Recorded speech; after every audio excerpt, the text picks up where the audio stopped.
extra time.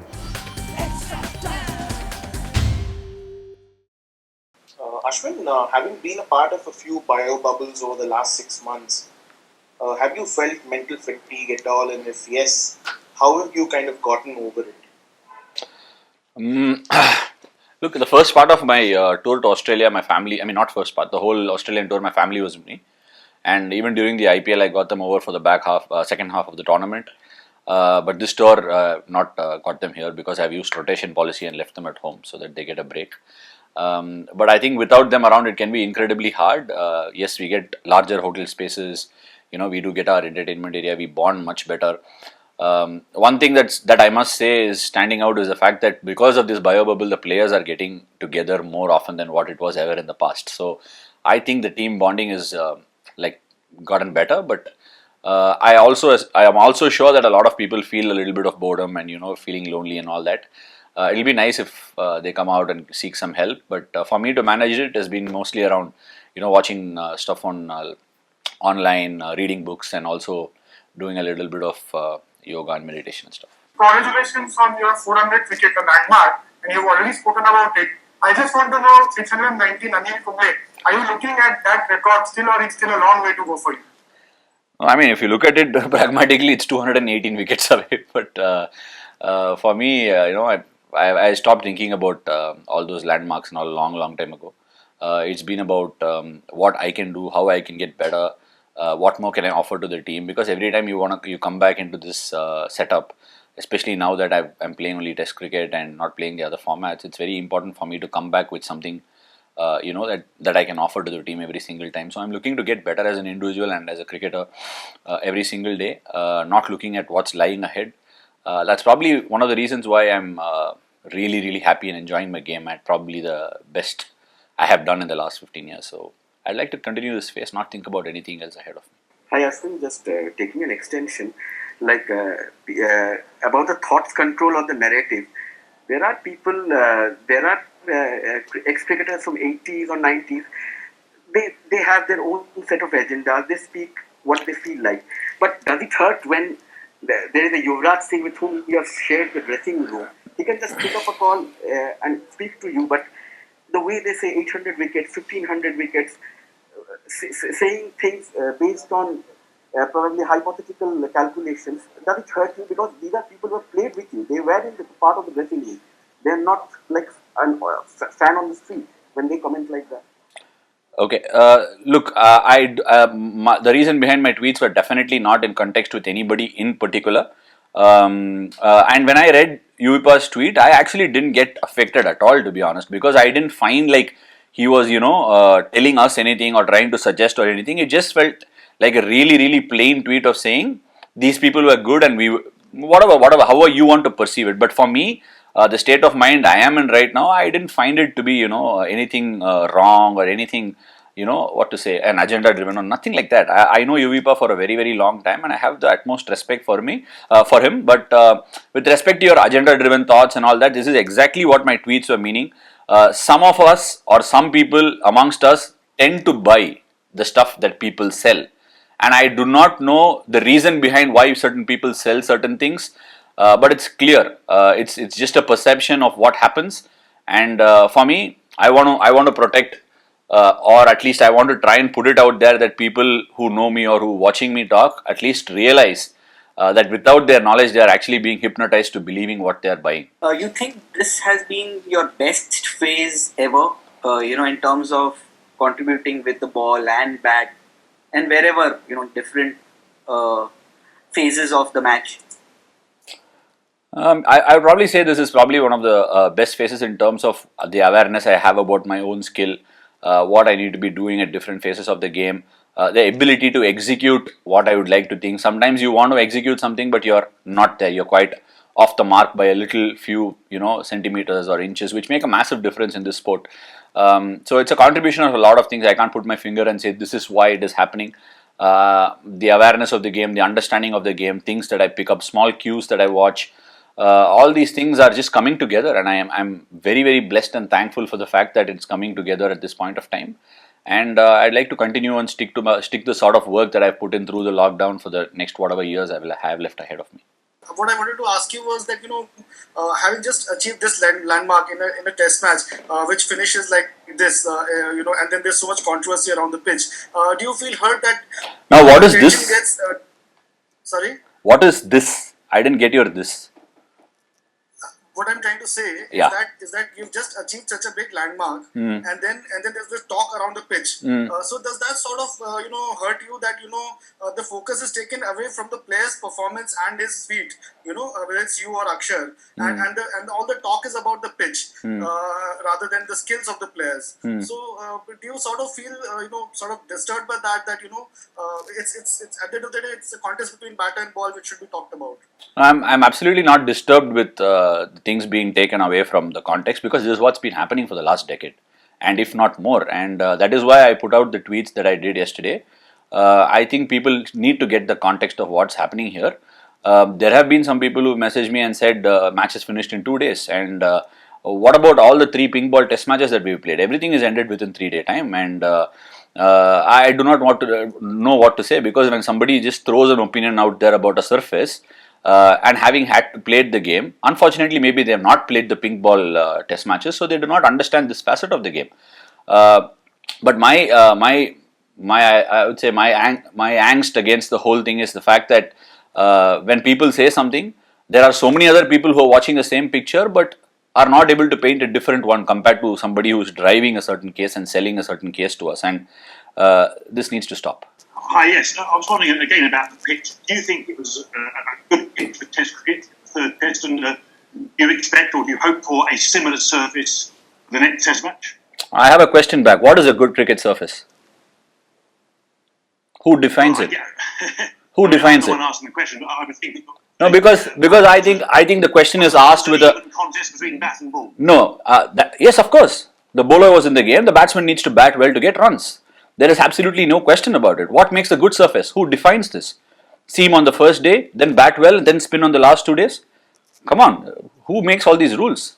We need to get over it and not talk about whatever picture we want to paint. And if you're asking whether it's a good test surface, I don't see any of the players coming in from England having an issue with the surface. They want to improve. They look like they want to have a contest. Is it the players and the people who are reporting back that want their players to not compete and complain about the pitches? Because we've never done that in any of the tours. Okay, and in that case, are you hoping for similar surface in the next Test match? It depends on what you're hoping for. We hope for a good cricket match. I think most people would hope for a good cricket match. Of course, that's what you should be hoping for, not about the surface. Hi, Ashwin. Your 2 wickets have already poked in both innings of the last Test. Both fantastic big pieces of bowling. Can you give a bit of insight into your thought processes and how you set up those wickets, please? Look, I think Ollie Pope's someone who's probably a really fine player who's coming through the ranks. I've watched a lot of footage of how he goes about his things. He likes to use his feet. He uses reverse sweep and sweep. So for me, it is about what shot he's coming after. He positions himself to play a certain few shots well ahead of what is being planted, and when you're putting a field in place. So I'm trying to pick a fair few cues about how side on and how front on he opens up to play a certain way. So for me, using the angles is to turn around him into a certain fashion and then try and get both sides of the edge. So if I'm able to spin one back, he's probably ready for the one that's going to come back to him. Now he might wait for the one that's going to go straight on. So these are things that I keep in mind. And truth be told, I think both were really, really good deliveries. I saw it again and I thought, okay, I'm lucky enough that I didn't get them when I was batting. And just generally, how many balls in advance are you sort of planning how to set up a batsman? Just the way he presents his case when I'm starting to bowl. If I'm starting to bowl, if I see someone, it's not like I have preconceived notions of what the batsman's going to try and do. I have a fair amount of idea, but how he approaches when I start my bowling and what sort of shots he's looking to play, all these things as I'm gauging, I try and make a plan and see if I can make him uncomfortable as soon as he comes to the crease. Obviously, this pink ball test was played in very different conditions than the last in India. Rohit and Joe Root have spoken about the pace of the wicket from this pink ball. It was difficult to play rather than the spin on the ball. So what were your takeaways as a bowler from this test? Well, look, even before I started the game in the nets, we were a little skeptical as a spin group. I mean, not as a spin group, I'll just talk for myself. But when I did bowl, the balance of the ball seemed very different to that of the red ball. When you tried and put a lot of revs, I think it probably wasn't rotating as much on the seam as I thought the red ball was rotating. So clearly the chance of it catching the glossy surface was far greater. And if at all it caught the seam, it was, spinning quite big at times. It was not really, responding the way the red ball might respond. Whatever was happening a little quicker off the surface. So I think it did make a difference. If we had played the red ball game on the same surface, I think the pace of the game might have been a touch slower. But these are all things that I'm talking about in hindsight. Only if we had done it, we'll know it. Actually, it was the same question I was asking. You said that the pink ball test matches get over quite early, like 3 days, 4 days.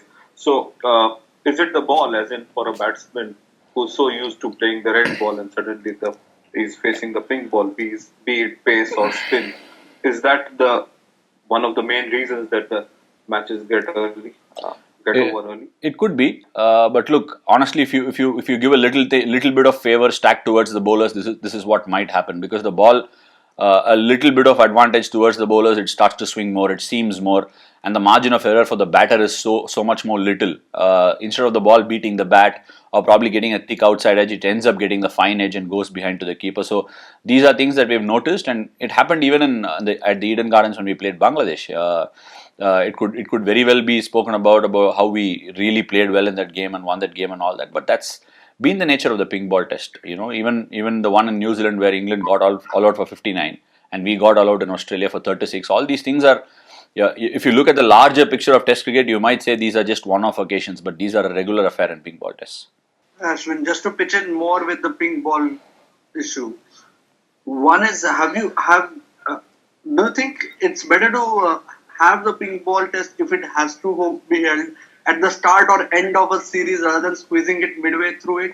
And has the team as a group collectively expressed apprehension to the board over playing the pink ball test? There is no apprehension. If there is apprehension, then we can probably express it. There is no apprehension as such for the pink ball test. I think it's a completely new sort of a facet that's being introduced into the game. We are used to playing with the red ball.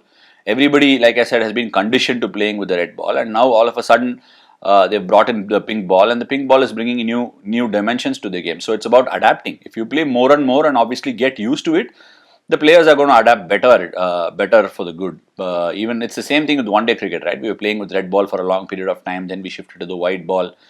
Initially, the white ball was doing a lot more. Now it literally does nothing. So that's how this format will also evolve, because people are trying to understand what works with the pink ball, what doesn't, how to adapt, and all these sort of stuff. Anything new is going to throw a lot of challenges, but that's the beauty of the sport.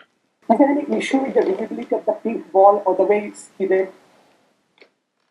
I don't think there was any issue with the sighting of the pink ball as such. The way it skidded is how it skidded, because if for example, I can't really explain, but a small few microseconds makes such a huge difference in the game. And if it's going to skid on like even a fraction of a second quicker, it's the difference between hitting the inside edge and hitting the pad. So it is quite different. Sometimes the batsman can be caught the bat behind the pad because the ball skidded faster than what you've been used to the red ball skidding. So to make an adjustment within the span of probably 5-6 days is not so easy, but the more we play, I think the players will get better at it. Going forward to the fourth test, it's either you have to win the game or draw the game. So how are you going to approach this game? We played with an intent to win the game most often, and that's what we speak about as a group. And there are going to be no changes. We'll only look to win the game. You never go into a game looking for a draw, or for a safer option. So we will look to win the game and prepare accordingly, practice accordingly, and also train accordingly. I just wanted to know your perspective. Virat Kohli and Rohit Sharma have openly talked about that the batting was below par from both the sides in the third test match. I just wanted to know that blaming the pitch. Do you think that blaming the pitch is an easy resort rather than introspecting and blaming your own batting? Because a lot of former cricketers, English cricketers, I might say, have criticized the pitch. Do you think the whole point of cricket is that there needs to be a contest between bat and ball? So if there is a match in which bowlers have a slightly upper hand, so what is the problem in that? And do you think there needs to be introspection about the batting rather than blaming the pitch? Okay, that's quite a long question. Look, I think I've said this in the past also. I think everybody is entitled to their opinion, and I'm not here to say your opinion is wrong or your opinion is right. But the fact remains that the talk around the surface is just getting out of hands. Yeah, because why would you talk about surface and sell that to us time in and time out? Has there been any instance where the surface has been spoken about when any other place, any other country we played games in? it is. I don't know if I somehow we find it very, very funny that when they speak about the surface, it immediately gets quoted all over in our press. And that is the issue here, because there have been instances when we went to New Zealand, both tests got over within 5 days. A total of 5 days for 2 test matches.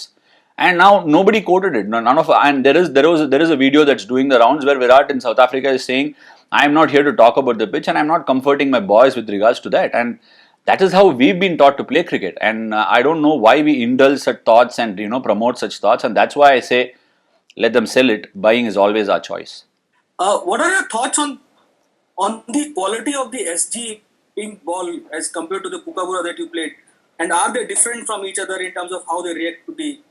I don't think there is enough sample size to be able to compare both, because I played only a grand 2 days of pink ball cricket with the Kookaburra and the same with the SG. So the surfaces have been different conditions, different dynamics to the ball. But I think what I realized with the pink ball in Australia was that it definitely aided more bounce and pace off the surface than the red one, and here also it is the same. It offered more bounce and pace off the pitch than the red ball would, and that's probably due to the lacquer that's been that's in the ball, and also probably the slightly more prouder seam that both these pink balls have. And I can't really differentiate much at this point of time, and I think I'll have a very few sample size in my hand even when I'm done. I don't think there are going to be that many matches that I can talk about. Ashwin, batsman के लिए जैसे middle of the bat ball जाना ये important रहता है, वैसे bowler के लिए, खास करके स्पिनर के लिए, बॉल हाथ से जो दिल में है वैसे निकलना ये कितना इम्पोर्टेंट रहता है, क्योंकि right now you are doing both batting bowling, you are middling everything.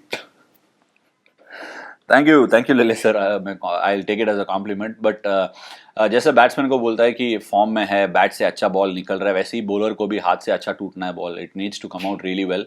सो वो जो है वो फील है, वो प्रैक्टिस से नहीं बनता है. वो प्रैक्टिस आप कितना भी करोगे, वो मैच में आके वो करने में बहुत फ़र्क है. So match time is very very important for a spinner. So मेरा जो टाइम मिला है ये कोविड के बाद और जो मैचेस मिला वो सब एक साथ इट्स गोइंग टुगेदर. IPL में भी ज़्यादा बॉलिंग किया मैंने, और उसके पहले भी सारे बॉल के साथ बॉलिंग किया मैंने. सो all in all, the way it's coming out of the hand is something that I should be happy with, and as a bowler, I'm at ease with myself. Latest news আর exclusive ভিডিওর সঙ্গে update থাকতে এখনই subscribe করুন আমাদের YouTube channel. Bell আইকনে click করতে ভুলবেন না যেন।